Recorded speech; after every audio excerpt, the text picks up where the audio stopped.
तो दोस्तों एक बार फिर स्वागत है आपका हमारे चैनल पर। मेरा नाम है वरुण और हम बात कर रहे हैं इंजीनियरिंग की। जी हाँ, अगर आप भी इंजीनियरिंग करना चाह रहे हो और आपका सपना है इंजीनियर बन के घर की, परिवार की और अपना खुद का बहुत अच्छा करियर बनाने की, तो हम यहाँ पे बहुत सारे कॉलेजेस के बारे में बता रहे हैं आपको।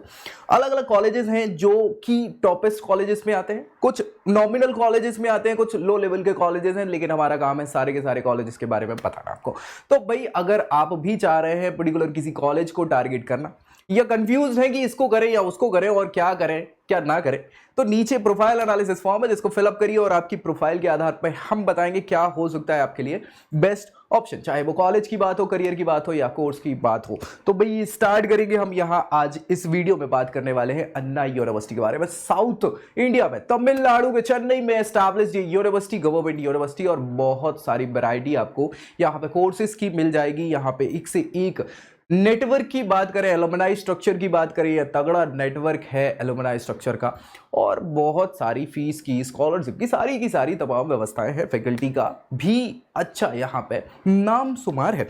तो भाई दोस्तों में भी शेयर करना है इस चीज को, और साथ ही साथ चैनल सब्सक्राइब कर लेना है ताकि सारी इंजीनियरिंग से रिलेटेड जानकारी यही इसी चैनल पे सबसे पहले आपको मिल पाए। तो चलिए स्टार्ट करेंगे। अन्ना यूनिवर्सिटी, ये तो भैया इनका कैंपस है। सबसे पहले फ्रंट में जाके देखोगे आप तो यही पुराने जमाने का आपको स्ट्रक्चर मिलेगा, अंग्रेजों के जमाने वाला। जी हाँ, अच्छा लगता है, बहुत अच्छा लगता है। यहाँ पे गवर्नमेंट यूनिवर्सिटी है और लोकेशन इसकी चेन्नई तमिलनाडु की है, जो मैं बता ही चुका हूं आपको, और इसको यूजीसी के द्वारा रिकॉग्नाइज किया गया है। साथ ही साथ यूजीसी ने इसको इमर्जिंग इंस्टीट्यूशंस में नाम दिया हुआ है as a university with potential of excellence. Emerging, बहुत तेजी से विकसित होने वाली, तो यूपीई के द्वारा इसको नवाजा है। साथ ही साथ नेक के द्वारा एक्रेडिशन में इसको ए ग्रेड मिला है। और भैया बात करें अगर रैंकिंग्स की, 2022 की एनआईआरएफ रैंकिंग में इसको 20वें नंबर की बेस्ट यूनिवर्सिटी घोषित किया गया है। तो भाई अपने आप में एनआईआरएफ रैंकिंग 20 लाना कम नहीं है, अच्छा ही है नाम। चलिए इसके अंतर्गत अगर बात करें तो 29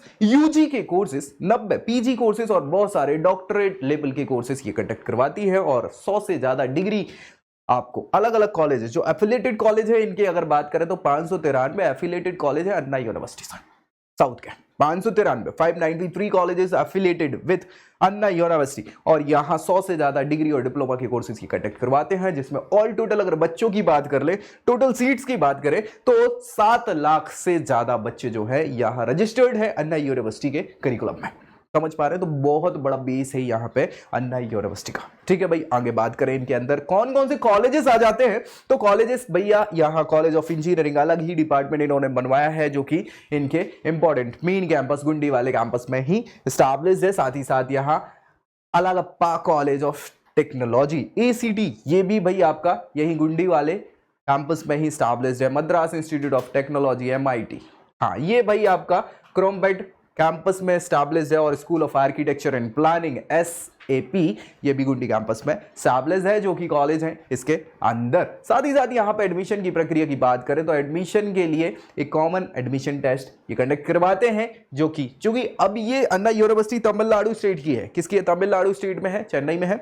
तो तमिलनाडु स्टेट का स्टेट एंट्रेंस एग्जामिनेशन होता है, जिसमें हम बात करें TNPCEE, मतलब इसको बोलेंगे हम तमिलनाडु प्रोफेशनल कोर्सेस। प्रोफेशनल जितने भी कोर्सेज हैं उनके लिए ये एकमात्र एग्जामिनेशन होता है, एंट्रेंस एग्जामिनेशन, वहां आपको एडमिशन मिल जाता है। ठीक है, और इसके बेसिस पे अगर बात करें तो ये जो एग्जामिनेशन हुआ करता था तमिलनाडु का प्रोफेशनल कोर्सेज के लिए 2006 तक चलता था। उसके बाद से ये एग्जाम हटा दिया। 2007 से आज तक की बात करें तो अब बच्चों का एडमिशन केवल कैसे होता है? मेरिट बेस पे होता है, 12th के या बाकी ग्रेजुएशन के परसेंट के आधार पर। जितने अच्छे आपके परसेंट है उसके बेसिस पे आपको क्या मिल जाएंगे? यहाँ कॉलेजेस और कोर्सेज मिल जाते हैं। तो ये याद रखना है ना, हायर सेकेंडरी लेवल पे जितना अच्छा आप परफॉर्म करोगे उतने अच्छे आपको रैंकिंग के साथ कॉलेज अच्छे मिल जाते हैं। एकेडमिक्स की बात कर लें यहाँ पे तो बहुत सारे प्रोग्राम कंडक्ट करवाए जाते हैं। आपको पता है 2 सेमेस्टर बेस्ड सिस्टम है यहाँ पे, है ना। 2 ही इवन ऑड सेमेस्टर का काम चलता है। इवन सेमेस्टर के एग्जाम्स मई जून में होते हैं और ऑड सेमेस्टर के नवंबर दिसंबर में हो जाते हैं। शुरुआत जब होती है तो जनवरी से स्टार्टिंग हो जाती है। यहाँ प्रोग्राम्स की बात करें तो अलग अलग प्रकार के इंजीनियरिंग प्रोग्राम्स आपको ये कंडक्ट करवाते हैं अन्ना यूनिवर्सिटी। कौन कौन से ऐसे कोर्सेस है, स्पेसिफिकेशन है जो आप यहाँ से कर सकते हैं? तो एग्रीकल्चर और इरिगेशन इंजीनियरिंग आप कर सकते हैं। बहुत अच्छा विकसित होने वाला, क्योंकि फूड प्रोसेसिंग और बाकी सारी चीजें बहुत तेजी से सरकार इसको क्या कर रही है, प्रमोट कर रही है। तो ये एक अच्छी स्ट्रीम हो सकती है, स्पेशलाइजेशन हो सकता है। बायोमेडिकल इंजीनियरिंग ये बढ़ता ही जा रहा है, सिविल इंजीनियरिंग को तो कभी कमी हुई नहीं है। कंप्यूटर साइंस इंजीनियरिंग तेजी से चल रहा है। इलेक्ट्रिकल एंड इलेक्ट्रॉनिक इंजीनियरिंग हो गया, इलेक्ट्रॉनिक एंड कम्युनिकेशन हो गया, और जियो इन्फॉर्मेटिक्स हो गया। ये तो ऐसी ब्रांचेस हैं जो ये कंडक्ट करा रही है। केवल ये नहीं है, और भी ब्रांचेस हैं जो कि ये कंडक्ट करवाते हैं। मैन्युफैक्चरिंग इंजीनियरिंग हो गया, मटेरियल साइंस एंड इंजीनियरिंग है, mechanical engineering, mining, printing, production. ये फालतू में डबल लग गया है, कोई बात नहीं, इनको इग्नोर कर दो। तो ये सारी की सारी ब्रांचेस हैं इंजीनियरिंग की, जहां ये सारे के सारे कोर्सेज कंडक्ट करवाते हैं। अब कई बार होता है दिमाग में ऐसा आ जाता है कि भाई मैं क्या करूं, इतना सारे ऑप्शंस है और मेरे लिए क्या हो सकता है बेस्ट, मुझे नहीं समझ में आ रहा, कोई बताने को नहीं है। तो नीचे आपको प्रोफाइल एनालिसिस फॉर्म मिलेगा, जिसको फिलअप करिए और आपकी प्रोफाइल के आधार पर हम बताएंगे क्या होगा आपके लिए बेस्ट ऑप्शन। चलिए, या बीटेक की एलिजिबिलिटी की बात कर ले तो क्या क्या एलिजिबिलिटी होनी चाहिए वो सभी को पता ही है, और नहीं पता तो मैं एक बार फिर से बता देता हूं कि कम से कम आपको सीनियर सेकेंडरी पास करनी होती है। सीनियर सेकेंडरी मतलब 12th क्लास होती है, और 12th क्लास में पीसीएम मिनिमम आपके होने चाहिए एज अ सब्जेक्ट। और भैया कहीं कहीं आपको परसेंटेज क्राइटेरिया भी होते हैं, तो 60% होता है जनरल ओबीसी के लिए, और 5% का रिलैक्सेशन एससी एसटी पीडब्ल्यूडी के लिए मिल जाता है। बाकी कई बार और भी रिलैक्सेशंस होते हैं, तो डिपेंड करते हैं, लेकिन मेरा हमेशा से मानना है कि एटलीस्ट 65% आप लेके रखें, किसी भी एग्जामिनेशन में आपको मिल जाएगा, उससे ज्यादा नहीं मांगते हैं एग्जामिनेशन में, ठीक है। तो 65 एक बहुत अच्छा स्कोर हो जाता है, अगर आप खराब स्कोर ना करना चाहे तो उससे अच्छा तो यही है। चलिए, इनके अलावा यहाँ पे अलग अलग एग्जामिनेशंस होते हैं, ऑब्वियस सी बात है, एंट्रेंस एग्जामिनेशन के बेसिस पे आपको यहाँ पे मिल जाते हैं। लेकिन यहाँ नई यूनिवर्सिटी में मैंने बताया है कि अब एंट्रेंस खत्म हो गया, इसे डायरेक्टली आप ले सकते हैं। मान लीजिए जेईई मेंस या एडवांस में अच्छी रैंकिंग आई और आप चाह रहे हैं तो प्रेफर कर सकते हैं, वो कोई समस्या नहीं है। अब सिलेक्शन की प्रोसेस यहाँ पे क्या है, हाँ तो भाई ऑब्वियस ही बात है, काउंसलिंग ही होगी, पहले तो एग्जामिनेशन, उसके बाद काउंसलिंग, और काउंसलिंग में आपको सारी की सारी कॉलेजेस को चूज करना होता है। फिर काउंसलिंग में कौन कौन सी ब्रांचेस लेनी है वो ब्रांचेस डिपेंड करती हैं, और फिर क्या आपको मिल पा रहा है, आपके रिजर्वेशन कैटेगरी है क्या है, कैसी सारी चीज़ों के बाद आपको फाइनली यहाँ पे ब्रांच मिल जाती है। और बस फिर क्राइटेरिया हमने देख ही लिया है, और इसके बाद आपका कोर्स स्टार्ट हो जाता है, और 4 साल का ही कोर्स होता है, बीटेक या बी इसको बोल सकते हैं। अलग अलग फीस स्ट्रक्चर है, जैसा मैंने आपको बताया था नई यूनिवर्सिटी में। और फीस स्ट्रक्चर के साथ साथ अब कई बार फीस ज़्यादा भी हो जाती है, अगेन तो नहीं होता बच्चों के पास इतना पैसा, या उनके पेरेंट्स के पास पैसा, और कई बार बच्चे भी समझदार होते नहीं इतना खर्च करवाना चाहते, क्योंकि कोई गारंटी नहीं है इंजीनियरिंग के बाद हमने बहुत अच्छा परफॉर्म किया कि नहीं किया, कॉलेज में रिक्रूटमेंट हो रहा है कि नहीं हो रहा है, 4 साल बाद का किसको पता है। तो कई बार ये कन्फ्यूजन होता है, और फिर समझ में नहीं आता कि क्या किया जाए। तो अगर ऐसा कुछ कंफ्यूजन है और आप चाह रहे हैं, देख रहे हैं कि बेस्ट क्या हो सकता है आपके लिए, तो नीचे प्रोफाइल एनालिसिस फॉर्म है, उसको फिलअप करिए, और आपकी प्रोफाइल के आधार पर क्या बेस्ट हो सकता है आपके लिए ये हम बताएंगे आपको। तो भैया स्कॉलरशिप अलग अलग प्रकार की मिल जाती है। एक तो स्कॉलरशिप 2 प्रकार की है यहाँ पे, एक तो तमिलनाडु ई डिस्ट्रिक्ट कम्युनिटी स्कॉलरशिप होती है, जो कि यूजी पीजी डॉक्टरेट लेवल पर मिल जाती है बच्चों को। अलग अलग बैकवर्ड क्लासेस में हैं, कहाँ हैं, कैसे हैं, सारी की सारी एससी एसटी में हैं, किस में है, उन पे आपको ये सारी स्कॉलरशिप मिलती है। क्योंकि वहाँ पे क्या है, ऑल टोटल आपकी इनकम क्या है परिवार की, साल भर की 2 लाख है, 2.5 लाख है, उसके बेसिस पे ये स्कॉलरशिप मिल जाती है। दूसरी स्कॉलरशिप जो है ये AICTE मतलब जो टेक्निकल कोर्सेज कंडक्ट करवाती है वो स्कॉलरशिप प्रोवाइड कराते हैं, तो वो आपकी हो जाती है, और यहाँ अच्छी अच्छी आपकी परसेंट के बेसिस पे आपको ये स्कॉलरशिप दी जाती है, क्योंकि मेरिट बेस्ड वगैरह ये स्कॉलरशिप होती है। प्लेसमेंट्स के रिकॉर्ड्स की बात करें तो जैसा मैंने आपको बताया कि यार तमिलनाडु की प्रोमिनेंट यूनिवर्सिटी है, गवर्नमेंट यूनिवर्सिटी है,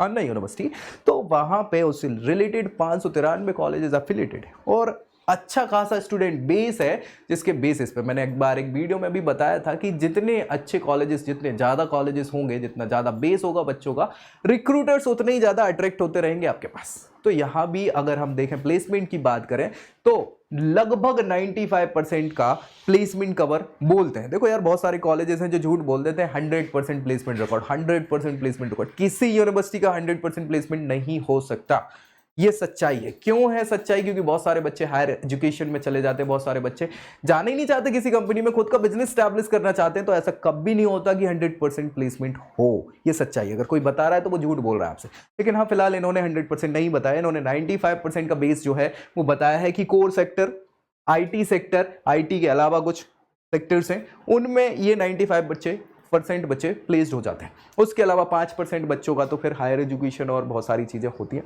तो बस इसके अलावा तमिलनाडु में जैसे हमारे यहाँ क्या रोजगार गारंटी प्लान चलता रहता है ना, बच्चों के रोजगार मेले लगते रहते हैं एमपी में, वैसे ही तमिलनाडु में भी गवर्नमेंट के द्वारा ये पूरा फैसिलिटी है कि वो बहुत सारे कॉलेजेस के साथ कनेक्ट करके वहां बच्चों को रिक्रूट करवाते हैं गवर्नमेंट सेक्टर्स में। ठीक है, तो बच्चे प्लेस्ड हो जाते हैं। अब यहाँ रिकॉर्ड्स देखें प्लेसमेंट के, तो 142 कंपनी जो है लास्ट ईयर आई थी अन्ना यूनिवर्सिटी, और यहां प्लेसमेंट के हाईएस्ट रिकॉर्ड 36 एलपीए के, मतलब 36 लाख पर एनम यहां हाईएस्ट पैकेज गया था बच्चों का, और ऑन एन एवरेज 7 लाख के अराउंड जो है बच्चों का प्लेसमेंट हुआ था।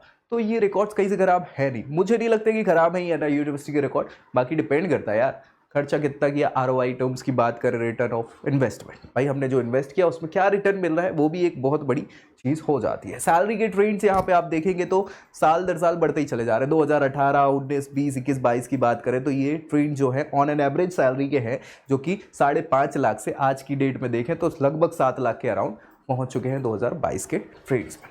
प्लेसमेंट के सेल, जो प्लेसमेंट टीपीओ आपने नाम सुना होगा, ट्रेनिंग एंड प्लेसमेंट सेल जो होता है, तो वो क्या क्या कंडक्ट करवाता है बच्चों के लिए, क्या एक्स्ट्रा करिकुलर एक्टिविटीज हैं, उनको बच्चों को कैसे प्लेसमेंट लेना है उसके लिए क्या एक्टिविटीज कराता है। तो यहाँ आप इंडस्ट्रियल विजिट करवाते हैं, project internship, research fellowship, industrial training, faculty empower programme, industrial project हो जाते हैं, कोर कॉम्पिटेंसी डेवलपमेंट और रिसर्च विद इंडस्ट्रियल कोलैबोरेशन, ये सारी की सारी चीजें हो जाती हैं। देखो यार, मैं एक चीज और बता दूं आपको कि कई बार लिखा कुछ और होता है और अंदर कुछ और होता है।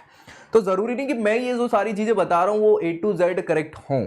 इसके लिए आपको क्या करना होगा कि आपके कुछ मित्र हो सकते हैं, दोस्त हो सकते हैं जो यहाँ से पढ़ रहे हैं, नहीं पढ़ रहे, उन सारी चीज़ों को भी थोड़ा सा आप देख लीजिएगा। एक अच्छा कॉलेज लेने से पहले आपको भी पर्टिकुलर, मेरे कहने पे नहीं, किसी और के कहने पे नहीं, खुद से भी वो जानकारी लेनी होगी। तो एक अच्छा कॉलेज ये हो सकता है, प्लेसमेंट के काम कराते हैं। टॉप रिक्रूटर्स की अगर बात करें इनके, तो ABB limited, Acrolite software, flat chairs automobile, ADP India, एग्लिशिस, इसके अलावा FIS ग्लोबल, अग्निगोला कॉस्मोस, एटनॉट्स ट्रांसपोर्ट इंडिया लिमिटेड, ये सारे के सारे इनके टॉप रिक्रूटर्स हैं। और भैया बहुत सारे कोर्स ये इंजीनियरिंग के अलावा भी कंडक्ट करवाते हैं, क्योंकि यूनिवर्सिटी है और यूनिवर्सिटी UGC से एफिलेटेड है, तो बहुत सारे अलग अलग कोर्सेज हो जाते हैं।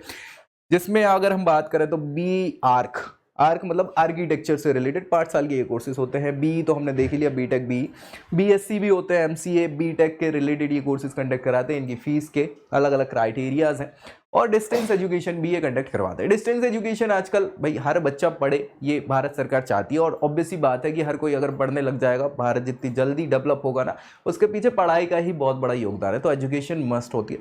तो अब जो नहीं कर पा रहे हैं तो घर बैठ के भी पढ़ाई कर सकते हैं, दूर से भी पढ़ाई कर सकते हैं, जिसको डिस्टेंस एजुकेशन कहते हैं। और डिस्टेंस एजुकेशन का एंट्रेंस एग्जाम होता है, उसके बेसिस पे आपको अलग अलग क्या हो जाते हैं कोर्सेज, या बहुत सारी आप कोर्स यहाँ कंडक्ट कर सकते हैं। तो भैया 2007 में एस्टैब्लिश किया गया था डिस्टेंस एजुकेशन का ये डिपार्टमेंट इनका, और इसको अप्रूवल है UGC, ICT और DEV के द्वारा। इसमें MBA, MCA, MSc के कोर्सेज कंडक्ट होते हैं, और मेरिट एंट्रेंस बेस पे आपके एग्जामिनेशन होते हैं, जहाँ पे आपको कोर्सेज मिल जाते हैं। और ये फर्स्ट वीक ऑफ नवंबर में एप्लीकेशन होती है इन कोर्सेज की। साथ ही साथ ऑफलाइन मोड में ये एग्जाम होते हैं। और ज़्यादा जानकारी अगर चाहते हैं तो http.cde.annauniversity.edu एजुकेशन से रिलेटेड ये आपका होता है, तो इसमें जाके आपको सारी जानकारी मिल जाएगी। और अगर बात करें फीस स्ट्रक्चर और कोर्सेज की, तो MCA, MSc की ये कोर्सेज जो हैं, ये इनकी फीस और सारी चीज़ें यहाँ पे बताई हुई है। बाकी जानकारी आप डायरेक्टली वहाँ से ले सकते हैं। ठीक है भाई, कोई दिक्कत परेशानी तो बस। और क्या इंफ्रास्ट्रक्चर की फैसिलिटीज़ इनने प्रोवाइड की हुई हैं, तो सारी तमाम बेसिक फैसिलिटीज़ जो एक यूनिवर्सिटी में होनी चाहिए वो सारी फैसिलिटी आपको मिल जाएंगी, क्योंकि उसके बिना फिर यूनिवर्सिटी नहीं कहलाएगी, याद रखिएगा। जैसे कैफेटेरिया हो गया, जिम्नेशियम हो गया, लैब हो गया, वाईफाई कैंपस आजकल होने ही लग गए हैं, ऑडिटोरियम है, कन्वीनियंस स्टोर है, इसके अलावा लाइब्रेरी, हॉस्टल, हॉस्पिटल फैसिलिटी, ये सारी की सारी यूनिवर्सिटीज़ में होती ही हैं। ये बेसिक फैसिलिटीज़ कहलाती हैं। अगर नहीं है तो बस आप शिकायत भी कर सकते हैं UGC के, भैया कि ये झूठ बोल रहा था, ठीक है, तो इनको हटा दिया जाएगा अप्रूवल। वैसे ऐसी होता नहीं है, क्योंकि यूनिवर्सिटीज़ पहले ही समझदार होती है। इनके एलुमनाई की बात करें, नोटेबल एलुमनाई, तो आप देख पा रहे होंगे ये तीनों चेहरे जो आप देख रहे हैं, ये आप सभी जानते हैं, इनको तो बताने की ज़रूरत ही नहीं है। ये हमारे APJ अब्दुल कलाम साहब। जी हाँ, ये फॉर्मर प्रेसिडेंट रहे हैं भारत के और मिसाइल मैन के तौर पे इनको जाना जाता है, जो कि यहाँ के अलमनाई रह चुके हैं। इसके अलावा रविचंद्रन अश्विन, अभी आजकल बॉलिंग में इनको अभी लास्ट ही मैच में, फाइनल मैच में दोनों को, अश्विन को और मेरे ख्याल से जडेजा को सम्मिलित रूप से मैन ऑफ द मैच मिला था। तो वो क्रिकेटर हैं, आप सभी जानते ही हैं। नंबी नारायण, इनका नाम तो आपने सुना ही होगा, अभी एक मूवी भी आई थी रॉकेटरी करके, तो उसमें नंबी नारायण साहब जो हैं ये एक रॉकेट एरोस्पेस इंजीनियर कहलाते हैं। उनने भी यहीं से पढ़ाई करी है, बहुत बड़ा नाम है इनका। इसके अलावा भैया नागार्जुन साहब को तो कौन नहीं जानता है ना, मूवीज़ देख देख के ही बड़े हुए हैं, मैं तो हुआ हूँ भैया, है ना। तो ये भी वहीं के अलमनाई रहे हैं। तो ऐसे नोटेबल अलमनाई इस अन्ना यूनिवर्सिटी से पढ़े हुए हैं, तो और चाहिए ही क्या है। तो भाई ये पूरी की पूरी बात मैंने करी किसकी, अन्ना यूनिवर्सिटी की। अब भाई ये डिपेंड करता है आप क्या चाहते हैं क्या नहीं चाहते। कुछ चीज़ें नहीं समझ में आई हो सकती है, क्योंकि हो सकता है आप इसको टारगेट ही नहीं कर रहे हैं या आपको कन्फ्यूज़न है। तो बहुत सारी ऐसी चीज़ें हैं जो आपको अगर नहीं समझ आ रही हैं और चाहते हैं कि कोई गाइड करे, तो नीचे आपको प्रोफाइल एनालिसिस फॉर्म मिलेगा, जिसको फिलअप करिए और आपकी प्रोफाइल के आधार पर बेस्ट हम बताएंगे क्या हो सकता है आपके लिए। बाकी ऐसी वीडियो जो है हम बनाते ही रहते हैं, तो मिलेंगे अगली वीडियो में अगली जानकारी के साथ। तब तक के लिए I hope you like this video. For more such videos, keep watching our channel and do not forget to like, share and subscribe.